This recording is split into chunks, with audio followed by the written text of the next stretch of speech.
So last weekend, my apartment building decided to host a best homemade mask contest, because apparently, our property manager thinks she's running the Met Gala. The only rules were that you had to make it yourself, and it had to be wearable. Naturally, my roommates and I took this as an opportunity to go all out.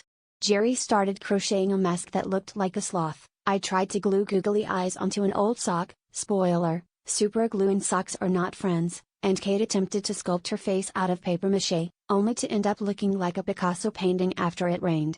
There was a lot of competitive trash talk, mostly about whose mask would haunt our dreams the least. On the day of the contest, the entire building gathered in the lobby.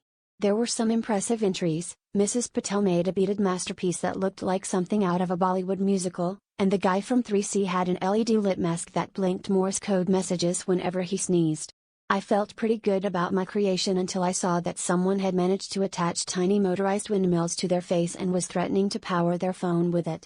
It was at this point that I started to regret abandoning my backup plan, which involved a colander and some leftover spaghetti.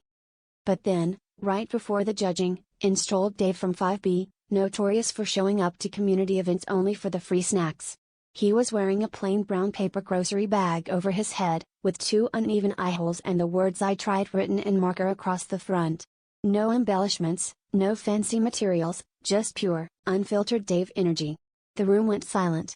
Even Mrs. Patel looked offended on behalf of all arts and crafts supplies everywhere. The judges whispered amongst themselves, possibly debating whether to disqualify him for lack of effort or give him an award for honesty. Finally, the results were announced. And the winner, for sheer creativity and capturing the spirit of 2020, is Dave from 5B. The lobby erupted in a mixture of applause, laughter, and at least one dramatic sigh. Dave just shrugged and helped himself to the last donut, saying, "Hey, if you can't mask your feelings, at least bag them."